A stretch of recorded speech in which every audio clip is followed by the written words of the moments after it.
You're watching This Week in Louisiana Politics with Fred Childers. Good morning, I'm Fred Childers. We hope you're having a great weekend. Thanks for joining us for This Week in Louisiana Politics on your local election headquarters. Well, midterm elections are just a few months away, and a Southern University political science professor gave us a look at national trends and some insight into party politics that caused an upset over the weekend. Capitol reporter Shannon Hecht breaks it down for us. As the midterm election approaches, the fight for who controls Congress is heating up. Albert Samuels chairs the political science department at Southern University, and he says it'll be hard for Louisiana to change the Republican domination of both state and federal seats due to low voter turnout. Louisiana is a non-voting state.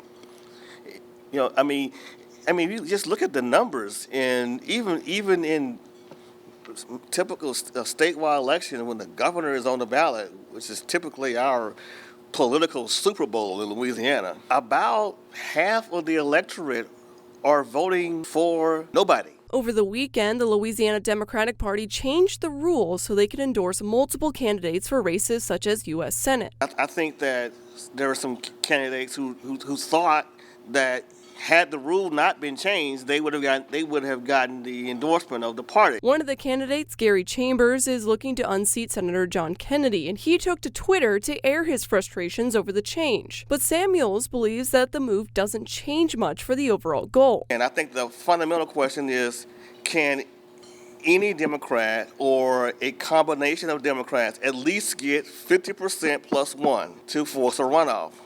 Right now, I don't see anything that's changed that dynamic. The party released a statement saying that the move is in the name of unity. For your local election headquarters, I'm Shannon Hecht. Now, later on in the show, we will sit down with pollster John Couvion to talk more about these trends and what this move by the state Democrats means for those midterms. Well, Shreveport Mayor Adrian Perkins continues his legal battle to run for re-election. He's having a fight, and the battle has reached Louisiana's Supreme Court. Mayor Perkins was disqualified from running on August 2nd because the address he used on his election form was not the same address where he claims homestead exemption. The state Supreme Court heard oral arguments on Tuesday. A ruling has not been announced yet, but we'll watch for any developments and bring those to you. Lafayette Mayor President Josh Guillory returned to his post this week following inpatient treatment for PTSD and alcoholism. Guillory continued to work during his treatment, but some council members questioned whether he was really accessible to everyone during that time. Guillory defended his decision to remain in power instead of allowing the city and parish councils to name an interim leader. We have done things differently in our administration. Our processes have not been status quo, and for good reason. The old way of doing things was inefficient and full of crippling bureaucracy. The people, elected me, elected my policies, elected my thoughts and ideas, and the administration is there to carry out those thoughts and ideas. 21 days, not a long time, and I feel like the folks deserve those initiatives to go forward. Now, Guillory spoke about his recovery, noting that a 21-day stint in rehab would not be an immediate cure, and called the stay the first of many bricks in a solid foundation in a lifelong recovery plan. After the most recent move by the Louisiana Supreme Court to allow the abortion trigger ban to stay in effect while the court proceedings play out, the few abortion clinics left in the state are officially closing up shop. Shirley Bosico brings us a look at the Shreveport facility. After more than 4 decades, Louisiana will be without an abortion clinic. We may be going away from Louisiana, but we're not going away from the battle. Here in Shreveport, Kathleen Pittman, the director of the Hope Medical Group for Women, says she's heartbroken and fearful. Everything we've done has been with the idea of trying to improve the situations for families, and in order to continue doing that, we simply need to relocate. Pittman says last week's ruling allowing the state's near total abortion ban to remain in effect comes with many implications that go way beyond Hope Clinic. It's a bit convoluted, and we literally have physicians that are very concerned that they are going to be somewhat limited when it comes to caring for patients. Pittman says she and the clinic's employees have shifted their duties as they are getting ready for a move, although they have not yet identified a state. I have staff still answering the phone. We still have patients or potential patients calling to ask for appointments. But now these patients have to go somewhere else. Well, right now for Shreveport, the closest clinic is in Southern Illinois. There are clinics in New Mexico, Colorado, Illinois, I believe Wyoming. Pittman has been working at the clinic for 30 years. She says this is one mission she is not ready to let go. Yeah, we're going to continue to fight. Just might have to fight from a different location is all. Shirley Busico, NBC6 News. Louisiana has a litter problem, and the Litter Abatement Task Force is showing the results of their first project. 6 months ago, the governor toured the trash-filled ditches and the Burden Museum and Gardens. Plastic bottles and decades-old garbage sat in the waterways, and with the help of grants, it has been totally cleared out. Now there is a focus on clearing out old trash and preventing future litter. I think that's why the education piece of this effort is so important. Often people have no idea of the adverse consequences that flow from throwing that bottle into a ditch, from not securing that load of trash in their truck or on their trailer as they're going to the landfill. The task force is focusing on educating kids about cleaning up their trash to change the culture around the state. They will also be working with police to better enforce anti-litter laws. Louisiana's largest sources of money to pay for coastal restoration will run dry in the next 10 years. The Public Affairs Research Council is putting the pressure on legislators to find out where the funding will come from down the road. Ariel Salk reports. This is not an immediate issue, but it is an important issue. After the devastating Deepwater Horizon oil spill in 2010, Louisiana was awarded $8.7 billion in settlement and recovery money. This is not a small source of funding. This is like the largest recurring source of funding that we have. That money was dedicated to the state's coastal master plan, including restoration work and reduction of flood risks. Anything that essentially helps with coastal restoration or protection, flooding. So it goes all the way from barrier islands to protective reefs to diversions to levees. But that money won't last forever. It is an enormous amount of money, and when it goes away, it will be very tough to replace it. This source of funding makes up the majority of the money allocated to the Coastal Master Plan. If you look at how many people live in flood areas, how much of our industry is in areas that are affected by coastal restoration, is a large issue. While it is budgeted to last until 2031, they say it's best not to wait until the last minute to make a plan to find new funding. We still have other sources, but it's nothing you could ignore. It's things we need to start looking for if we want to continue to protect the coast. Ariel Salk, Fox 44 News. Now, the state is taking strides to honor those who made the ultimate sacrifice with an African-American Veterans Monument in Baton Rouge. The monument will depict generations of brave soldiers, men and women, as well as the loved ones who supported them, from those who served in the Civil War to the siege of Port Hudson to Operation Enduring Freedom. Governor John Bel Edwards says this gesture is long overdue. It is not lost on me that so many African-American men and women felt the call to serve their country, even when their country wasn't serving them with the equality, the dignity that they deserved. That is a special kind of patriotism. Governor John Bel Edwards signed Act 432 into law calling for the establishment of that monument. After popular demand, the I Voted stickers are back. Louisiana Secretary of State Kyle Ardoin and artist Becky Foss unveiled the new design for the upcoming elections. We're less than 85 days away from Election Day, which means it is almost time to collect your 2022 I Voted sticker. Louisiana election officials want the sticker to inspire voters to get out and vote. Jefferson Parish native Becky Foss is the artist behind Louisiana State of Mind. You can get yours this November during the midterm elections, and they are very popular. Coming up, speaking of elections, will there be a red wave in the November midterm elections? Shannon Hecht talks with pollster John Couvion next.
This is your local election headquarters.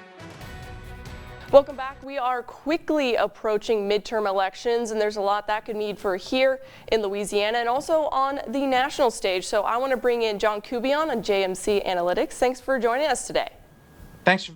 Glad to be here today.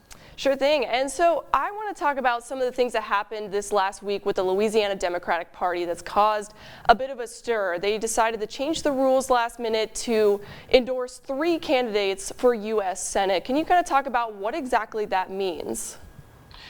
Really, a lot of this is inside baseball, but what I think is emblematic of is the fact that you have 2 competing factions within the state Democratic Party, and because of those 2 competing factions, I think that's why the party, in my opinion, took the easy way out by endorsing 3 people as opposed to endorsing 1 person as the Democratic standard bearer, as is typically the case. And by the way, one thing that is an important clarification here, when I'm using the word endorse, it's basically having to do with organizational resources from the Democratic Party, or if the Republican Party were making an endorsement, the same kind of concept. It's not like this endorsement has the effect of law or anything. It's just more of an official recognition, rather, that the Democrats are saying, hey, we are recommending these 3 main candidates for the U.S. Senate race. Right. Would you say that those 2 factions, with Luke Mixon, he's more of the John Bel Edwards type of Democrat, more moderate, and then there's Gary Chambers, who is the much more left-leaning. So that's kind of where our party is split, you would say? That's what I would say, yes, especially since about 60% of registered Democrats in Louisiana are black voters. So it is a majority faction that, of course, cannot be ignored. And that's part of the tension that you are referring to from this Democratic Party meeting this past weekend. Right, and those 3 candidates are obviously trying to unseat incumbent Senator John Kennedy. So can you kind of tell me about how he's polling? It seems like he's still kind of dominating this race so far. He is, and so the thing that's important to appreciate is when you look at this race, I see it fairly similar to how I would have seen the 2020 race with Bill Cassidy, and that is you're talking about a race that is occurring in a Republican year, number 1. Number 2, with an incumbent Republican senator. This year it's Kennedy. 2 years ago it's Cassidy. Number 3, you have the same Democratic factionalism that you had 2 years ago.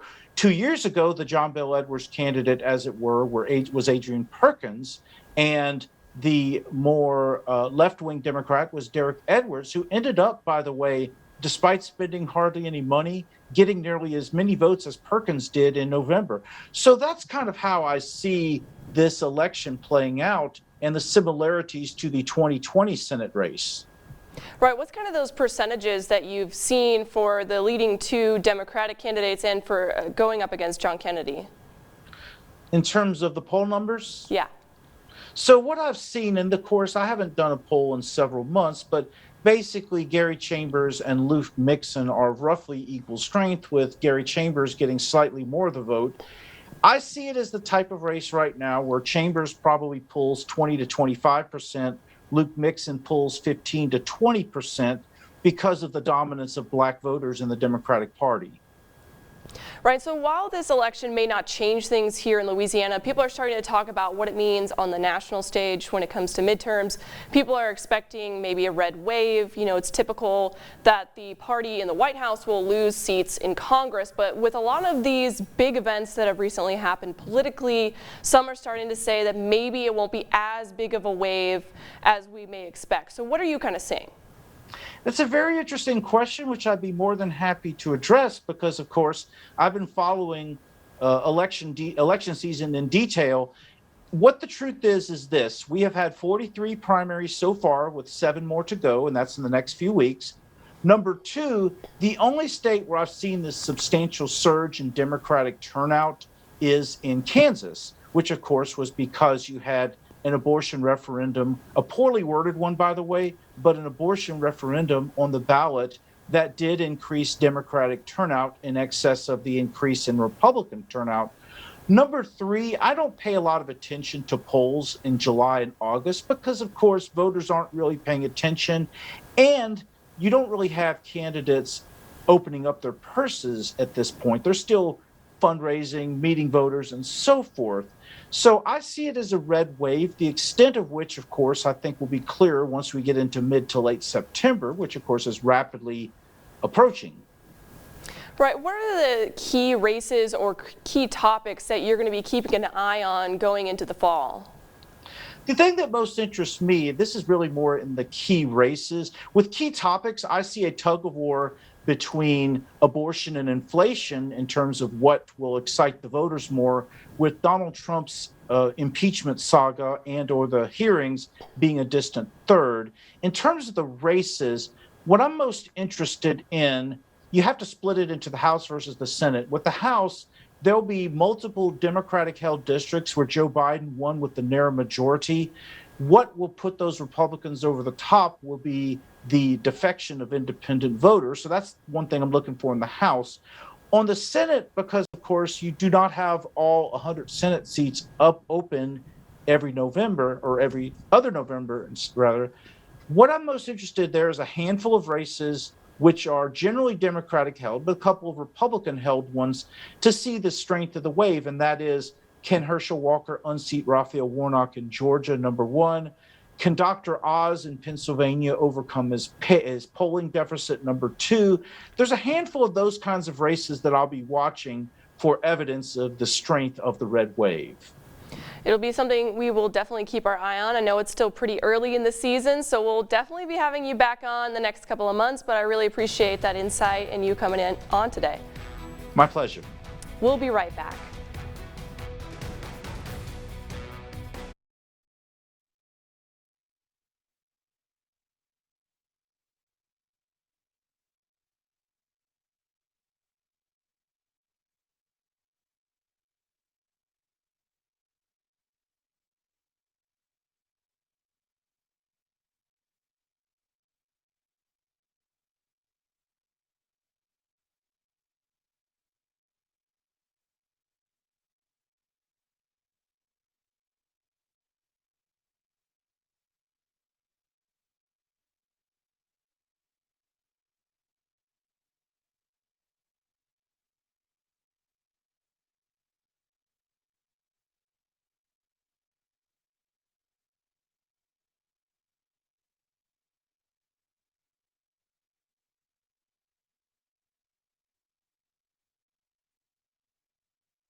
This is your local election headquarters.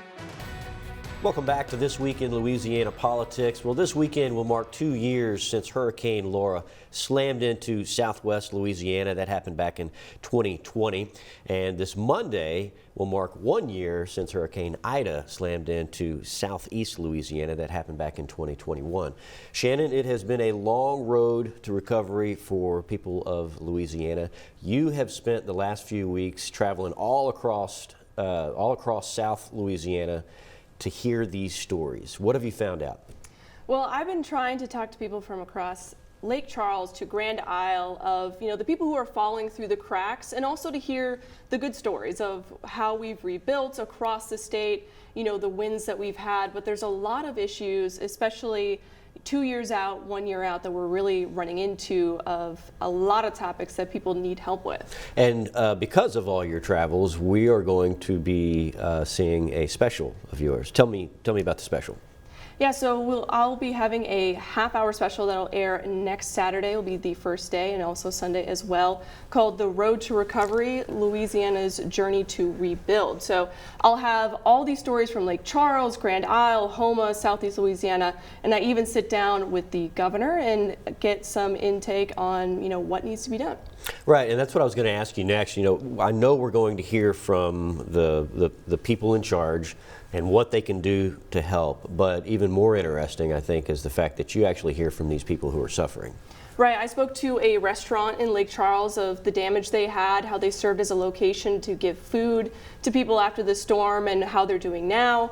I also speak to some of the state-recognized tribes down in the Houma area, as well as homeowners who are dealing with insurance problems. So we hear from the little guys as well as those in charge who are supposed to be helping these folks. And speaking of those tribes, you came across some unique situations that they're facing. Yeah, I have. Yeah, on top of the issue of living so far down the bayou and having a hard time getting contractors out there, they also are trying to create more communication with the governor's office and everything. So I'll tell you all about those things in that special. I know you mentioned it, but let's go ahead and mention it again. When does it air? It airs on Saturday, will be the first air date. It also will be on Sunday a couple of different times, but it will also have it online at brproud.com. I know it'll be great. We look forward to seeing it. Thank you, Shannon. Thanks, Fred. Stay with us. We'll be right back.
This is your local election headquarters.